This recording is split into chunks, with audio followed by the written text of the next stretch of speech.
Estamos no ano de 5.785 desde a criação do homem no Jardim do Éden, no Jardim do Éden, onde Adão e Rava foram criados. Nós temos aqui no nosso canal estudos semanais, leitura das porções diárias de Torá feitos exclusivamente para você. Que o Eterno te abençoe ricamente. Muito obrigada pela tua companhia, você que está aqui comigo durante toda essa semana, e hoje já estamos aqui no sexto dia, final de semana, Shabat chegando, dia de descanso, dia de deleite, dia de regozijo, e aqui nós já estamos, completando aqui a nossa paraxá deste ano, desta semana e também deste ano, paraxá Pinhas. Se você está aqui pela primeira vez, muito obrigada pela tua companhia. Fica comigo aqui até o finalzinho, eu te faço esse convite todo especial, porque você é uma pessoa maravilhosa e especial que está aqui. Então te faço esse convite, fica comigo até o final desse vídeo, vai lá, curta, comenta, compartilha, se inscreva aqui no canal, nos ajude a crescer e ser mais aí uma luz brilhando em meio às trevas, que o Eterno possa te abençoar, que Ele possa encher o teu coração daquilo que deseja a tua alma, daquilo que você tem buscado perante a sua presença, que Ele possa encher a tua alma aí, trazendo respostas ao teu coração. Então fica comigo até o final, e lá no finalzinho do vídeo, se você gostou, curta, compartilhe e comenta, seja mais aí uma luz brilhando em meio às trevas, que o Eterno possa te abençoar ricamente. Então nós vamos aqui de leitura, e a todos vocês que são inscritos aqui, muito obrigada, meu carinho e gratidão pela tua vida e por passar comigo mais uma semana junto, porque junto nós vamos muito mais longe aí, alcançamos muito mais aí, da Torá do Eterno, levando essa luz maravilhosa aos quatro cantos dessa terra. Eu, Nara Chaves, aqui no Torá e Prosa, nós estamos na 41ª paraxá do ano de 5.785, paraxá Pinhas ou Finéias, E essa semana nós estamos falando sobre a vida de Pinhas aqui, os seus acontecimentos ali. Então, Finéias, filho de Eleazar, o filho de Arão, sacerdote, desviou a ira do Eterno de sobre os filhos de Israel, pois foi zeloso com o meu zelo no meio deles, de modo que no meu zelo não consumi os filhos de Israel. Pelo zelo o Senhor zela pela sua palavra. O que o Eterno zela? O Eterno tem zelo pela sua palavra. Aquilo que sai da boca dele, ele zela pela sua palavra. Pinhas que se posicionou, ficando a favor e executando aqueles dois num ato ali de prostituição. Então, o Eterno ali, a ira do Eterno que ia se acender a quase todos os filhos ali, aqueles que estavam errando, ali foi, resumido ali, Pinhas foi na frente ali executando e ganhando com isso o sacerdócio. Então aqui a sexta porção aqui da nossa semana, desta paraxá, Josué e Yehoshua toma Jericó. Josué demonstrou toda a sua confiança em Elohim, obedecendo a cada uma das táticas que Elohim lhe dava para ser vitorioso na terra de Israel. Então Yehoshua ele tinha aprendido com Moshe como servir ao Eterno, e ele fez exatamente aquilo que ele aprendeu. Será que eu e você estamos fazendo exatamente o que aprendemos? Porque aqui a vitória foi concedida a Yehoshua porque ele fez exatamente o que ele aprendeu. E aí que vale, Isso é que vale, é quando nós fazemos aquilo que nós aprendemos. Então Josué demonstrou toda a sua confiança em Elohim, obedecendo a cada uma das táticas que Elohim lhe dava para ser vitorioso na terra de Canaã. Muitas dessas táticas aos olhos humanos eram completamente inusitadas. Foi assim na tornada de Jericó, onde os sacerdotes e o povo foram ordenados a marcharem em volta da cidade. No 7º dia, quando os sacerdotes tocaram as buzinas e o povo gritou com grande brado, as muralhas de Jericó caíram, com exceção de Acã. O exército israelita seguiu a ordem de não saquear as ruínas da cidade buscando despojos de guerra em benefício próprio. A atitude de Acã trouxe duras consequências. Aqui nós vamos ver novamente aqui colheitas, né, por aquilo que fizeram. Não só para eles, mas para o próprio povo de Israel. Os israelitas acabaram sendo derrotados em sua primeira investida contra os homens de Ai. Josué capítulo 7 descreve para nós o desfecho desta história, aonde o nosso povo ali pereceu por desobediência ali, né? Então a gente vê que desobediência gera consequências desagradáveis para as nossas vidas. Quem escolhe sou eu. As consequências também quem escolhe sofrer vem sobre a minha vida e muitas vezes sobre aqueles que estão comigo também. Já no segundo ataque de Ai, descrito em Josué capítulo 8, podemos ver a tamanha habilidade e estratégia que eram comuns às campanhas militares de Jehoshua. Naquela ocasião, os israelitas fizeram uma emboscada. Eles simularam uma fuga e enganaram o exército de Ai, fazendo com que os soldados inimigos saíssem de sua cidade fortificada. Assim, eles foram fatalmente derrotados. Por todo o livro de Josué, encontramos exemplos das descrições de ações militares lideradas por ele. Um desses exemplos foi a marcha noturna de Gilgal para aliviar o cerco de Gibeão. Durante a batalha descrita no capítulo 10, nós vemos como a providência divina acompanhou aquele povo. Por exemplo, na saraiva enviada pelo Senhor, que matou mais inimigos do que o próprio exército de Israel pela espada, e pelo episódio tão conhecido em que o sol parou e a lua deteve, até que os filhos de Israel se vingaram de seus inimigos. Aquele foi um dia que jamais se repetiu em toda a história. Essa história está descrita em Josué capítulo 10, versículo 12 ao 14. Se você não conhece essa história, vai lá e confere. Muitas pessoas tentam encontrar nesse texto um possível erro bíblico. Elas alegam que o erro está no fato de o texto descrever que o Sol e a Lua pararam, ao invés da rotação da Terra. Mas essa discussão é completamente descabida.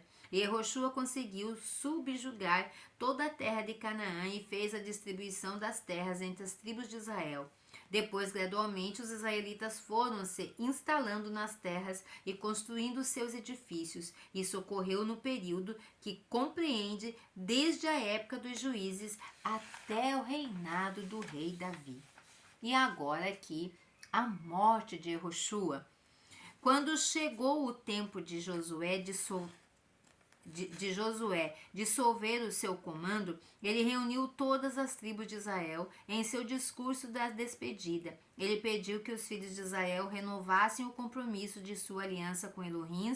Ele também advertiu o povo a guardar os mandamentos do Eterno e a serem sempre fiéis. Josué capítulo 23, versículo 6. Josué morreu com 110 anos de idade e foi sepultado em suas terras, perto de Timnat-Sera, que está no Monte Efraim, ao norte do Monte Gás. Josué 24:30. O exemplo que Jehoshua deixa então. Josué pôde ver o poder de Elohim desde o Egito, passando pelo período do deserto até chegar finalmente na terra prometida em Canaã. A história de Jehoshua e o seu exemplo como homem temente ao Eterno, certamente nos ensina muitas lições. Alguns pontos que podemos destacar sobre esse notável homem de Elohim são: Josué soube ser um excelente liderado quando esteve sob o comando de Moshe. Esse aqui é o princípio de sucesso de todo líder. Todo líder, ele sempre foi um bom liderado, né? Quando ele era liderado, ele tinha as virtudes ali, ele aprendeu ali e depois, então, ele se tornou um bom líder. Josué possuía todas as qualidades de um verdadeiro líder. Coragem era a marca constante em sua vida. Josué foi corajoso desde sua juventude, ainda no início da peregrinação de Israel pelo deserto, até as grandes batalhas lideradas por ele em Canaã. Ele estava sempre atento às ordens de seu divino comandante. Ele tinha consigo a nítida certeza de que seu sucesso na liderança daquele povo dependia completamente da sua obediência ao Eterno.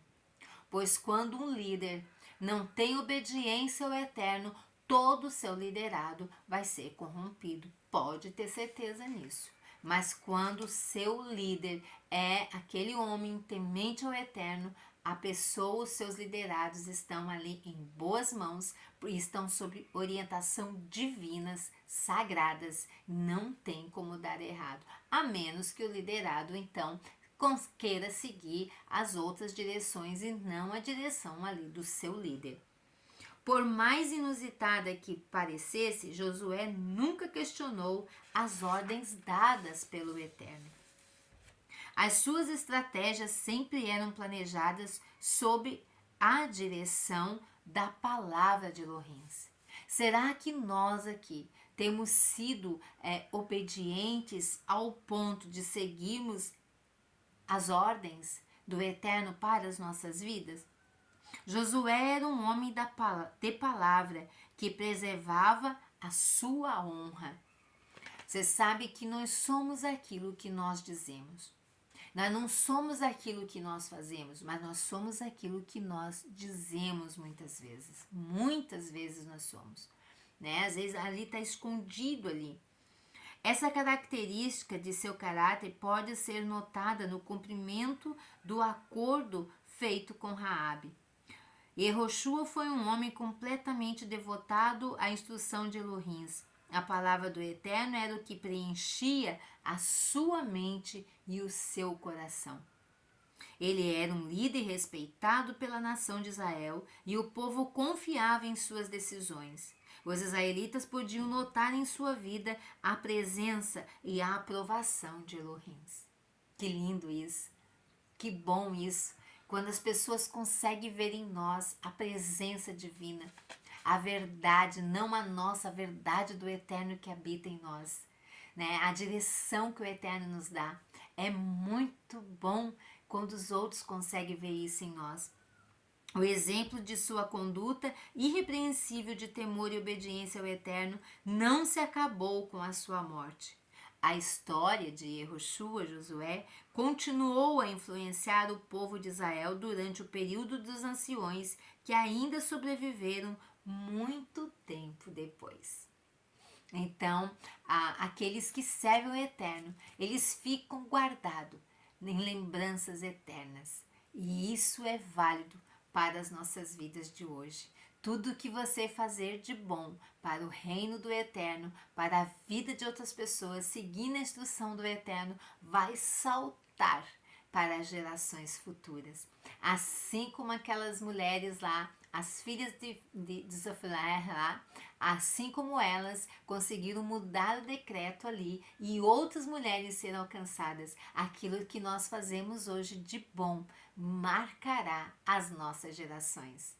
Que o Eterno possa abençoar a tua vida e que você possa marcar as gerações vindouras com as tuas atitudes, com os teus acertos aí, né? Que você possa acertar, porque a gente só acerta quando nós entramos na instrução do Eterno. E é o que nós estamos fazendo todos os dias aqui no Torá e Prosa. Estamos seguindo a instrução do Eterno para as nossas vidas. Então aí para você um Shabbat Shalom. Tá chegando. Logo, logo, né? Daqui a algumas horas, Shabbat se inicia. Nosso dia de descanso, de deleite, de sentarmos, regozijarmos, de lembrarmos ali que precisamos melhorar, porque aí nós estamos descansando dos afazeres da nossa vida circular, que todos nós temos a correria do nosso dia a dia, mas mesmo assim nós temos que ainda todos os dias aí tirar um tempo para meditarmos aí na lição